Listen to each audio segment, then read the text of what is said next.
Have you been undergoing holy instances in the last hour? Yeah, that's what's happening to you. Can you feel it? Yeah. Did you pull it back down into your own false crap in reality? I hope not. Because each moment I'm offering you salvation. You say, this is too good to be true. No, it's not. I'll get you now, get you later, and there is only now for me.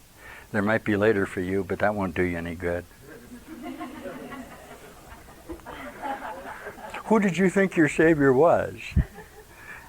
I'm here. I'm telling you this now. All I'll ever do is tell you this. You say, well, later on somebody else is going to tell me. No, that'll be me. Isn't that funny? You don't like to hear this. Can anybody really, you guys hear me? How many can really hear this?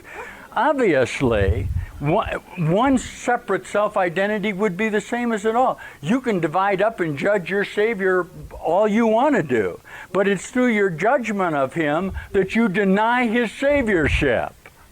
It's impossible I'm not your Savior. It's literally impossible because I'm standing here telling you I am. Not only that, but I know it. Are you required to know that I'm your Savior? It has absolutely nothing to do with you, but you're not going to like this. Because I'm going to say to you, if you persist in your own perceptual mind, you have no reality to me. That's what your salvation depends on. Your determination to see that as you present yourself to me, you have no reality. Otherwise, you'll continue to judge me in our associations, which are what our falsity is. All right? All an awakened mind does, and some of you guys are really beginning to do this now, is declare to the student his own unreality. Let it go. All of your judgments of what I am are false. Okay? I'm making a declaration of a whole mind to you. All judgment is false.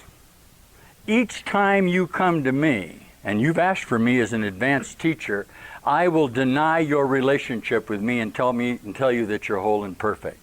You are determined that you will bring your self-identity to a whole mind, and it's not possible for you to do that. Literally not possible. But remember that I can only be a projection of your mind, okay? And through your relinquishment of judgment of me, you will be saved and whole and remember heaven. This is Course in Miracles. This is what I'm teaching. Subjective reality. Am I really in your dream telling you this? Yeah. Did you really hear this in your dream? Yeah. How else would you be hearing it now? It's impossible that you do anything in time that you haven't already done. Isn't this so?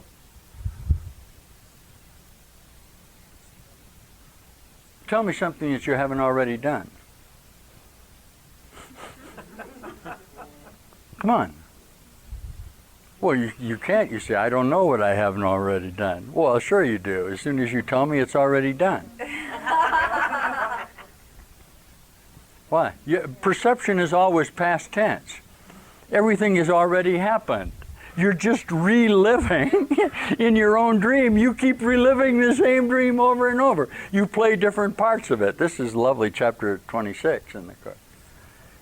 Okay? It's just your dream. Well, where will the world be when you're not here? Nowhere. There isn't any such thing as a world. Jesus in the Course. You really think that you came here at a particular time with the world only waiting for you to be saved? Not so. You brought the world with you when you came. You brought all of, what does Jesus call them? All of these shadow figures, he called them. You brought all of these shadowed figures with you to justify your relationships and your separation. That's what you've always done. You've been wrong, you've been untrue from the beginning, haven't you? Is this too good to be true or too bad to be true? Sure. But it is. Okay? Now you find yourself in a very uncomfortable situation. You can jump up. This is lovely. I'll give you these quotes from the Course. You can jump up and run out of here because of fear of what I'm telling you. Yeah, it's very fearful to you. It doesn't seem as though it would be fearful, but it is. I'm now threatening you with your own reality. This is that barrier that you need to pass in the relinquishment of your own perceptual form. Jesus says this is the illusion of thought forms that you have constructed to keep yourself from seeing the reality of the light that's all around you. Literally, you have done this. You have capped what? Your own perceptual mind. All right? That's fearful for you. Okay. All of the admonitions of the minds about you that you think our minds will say, don't do this. Don't decide to make this commitment. Okay. You're at your point of fear. Now, always before you have turned back from this. Okay? This time you're not going to. Why? I'm here to help you at that point. Okay. I'll sustain that for you very easily, but I can't do it for you. See, it's only in your own mind, right? Nobody can do it for you. You say, well, Master, why don't you do this for me? I can't. I can declare to you that through your own whole mind, you can see that I am with you at what you call the portal of reality. Jesus calls it what? The borderland. He says you stand now at the borderland where things are no longer holding in your illusions as much as they used to. This is lovely, Cars. He says now sometimes you go into a little different dream, and then you get fearful and you fall back down into this dream. And then what? You say, no, I don't want this dream. I'm going to die in this dream. Then what do? You relinquish and you go through another experience. Now what am I teaching you? Holy instant. Feel this? When I begin to teach at a high level, you begin to feel this energy. Why? I'm releasing my own conceptual necessity to teach you. If I do that, I will leave here. I'm held together by this momentary necessity to present this to you. These are the direct teachings of Jesus Christ. Just for that moment, I retain an image memory of you, okay, in my own memory, although I know it is not real. So I can declare to you, no, this is not real. If you will accept that from me in your mind, you will shorten, Jesus says, you'll shorten time immeasurably. You'll collapse it. What? You won't have to continue to experience the pain and frustration of your attempts to hold yourself separate from reality in your own dream. You should take hold of this too instead of kicking this around. Finally, you've got to have to understand that it's an experience that you need to undergo. You think I don't know you guys. I know you guys perfectly. There were only 12 of us to start out. Do you think I don't know you out of time? Don't be absurd.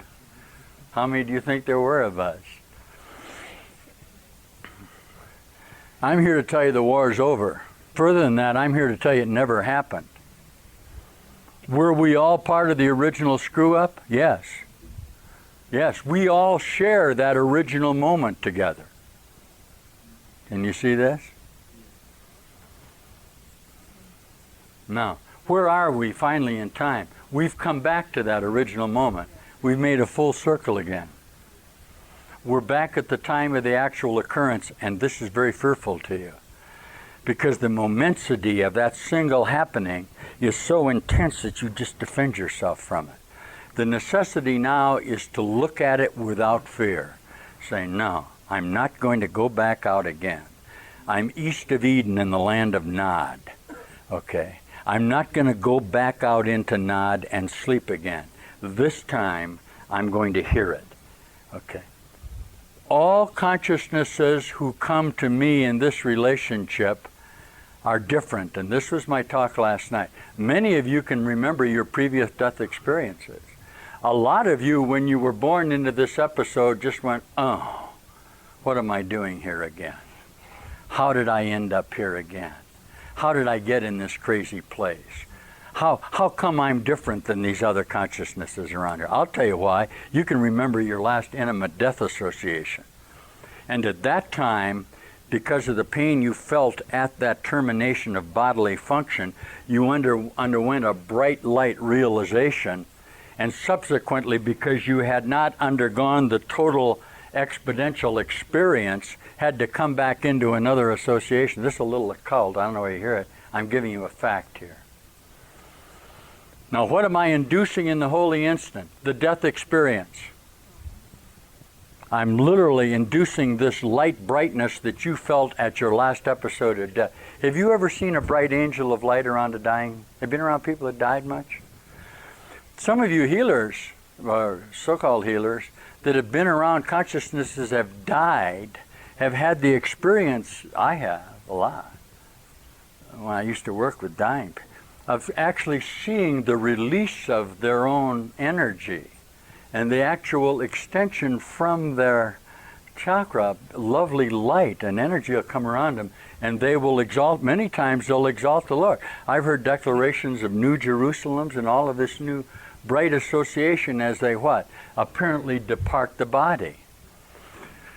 Is this what you're undergoing now? Of course. What did you think you're undergoing?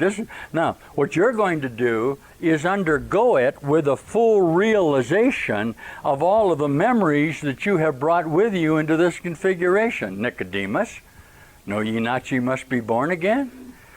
This is that happening, that death experience that you're afraid of. In order for you to be born again, you must undergo the death. Okay, here's the top teaching. Each moment this is occurring. Each moment, time lasts but a moment, and you are living within that moment, all of your so-called death experiences. You guys that begin to read the Course entirely differently than you've ever read, these are direct quotes from the Course in Miracles. You can stretch that into 50 years or 80 years or 100 years if you want to, but it was only a moment.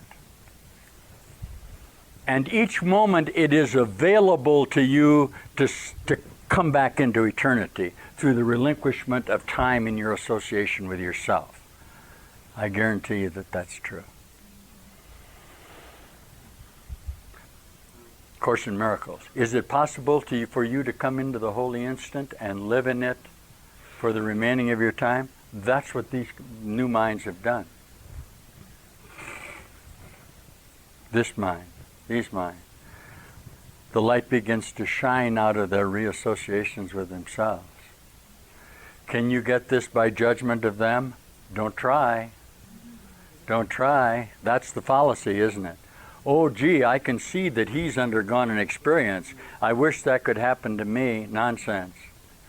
He's a projection of your mind and a denial of the experience that you must undergo. Do not judge your brother in his spiritual acuity, his capacities to undergo what these consciousnesses are doing. This is a process of individual atonement. Your sole function here is to undergo this experience for yourself, for indeed you are the world, aren't you? And that's what's happening to you, and that's what you're doing. Be grateful that you got a shot at this, right? You'd be happy with the idea that it's possible for you to lay down the necessity for you to die and get sick. Okay? I understand that the world is going to say, stay with us. You've constructed them to do that. I understand that the world is going to declare to you that you shouldn't throw all your eggs into God. Let's not go off the spiritual deep end. Let's stay grounded here so that you can get sick and die with the rest of us. You do that. Okay. Am I an alternative for you in that? Sure. Like Jesus says, will the world despise you and crucify you for teaching it? Exactly. Why? That's what they are. If I could take this up just a step for you, I'd like you to see how really little you've identified yourself here. You insist that you're a body. Jesus calls it little. You're just so little.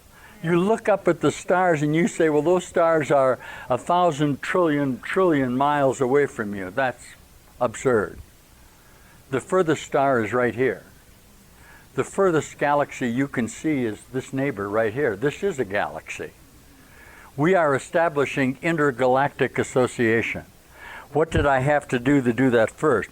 I have to take my microcosm in the distance in my subatomic particle association, which is exactly the same as out there. I have established interstellar drive with my own relationship. All right, I had to do that before I could go intergalactic. Okay, each human being is, Jesus calls you a constellation. And that's okay. Perhaps a galaxy is a better word. Okay? Until you had interstellar drive, you had to fight the distance of your own chakra, what you call in Revelations your own church. Well, it took you 10,000 light years to get from your stomach association to your mind. Because you tried to do it at the speed of light. But remember, measured subatomically, the distance from your stomach to your head is approximately 18,000 light years. There's just exactly as much smaller than you as there is bigger. Can you hear any of this? Okay? The whole universe that's contained in you is precisely the universe that's all around you. This is a Katha Upanishad. I keep falling back into this other stuff. As above, so below, as within, so without. You don't mind that, but your conceptual mind wants to make it symbolic. It's not symbolic. You are the universe. Everything that you do is all that the universe that there is. The only thoughts there could ever be in the universe are the ones that you are having. If you say there is no God, there is none. But there is, therefore you are not real. And by maintaining that there is none, you have separated yourself and made yourself unreal. The consciousness that declares that is not real, and it never happened. Ready for the biggie? This never happened.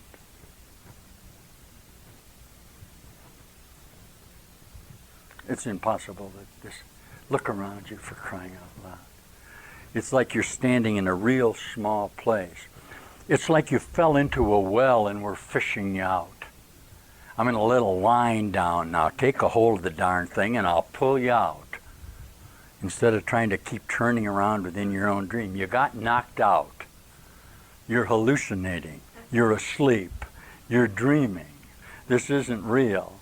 I'm right in the middle of your dream telling you to wake up, okay?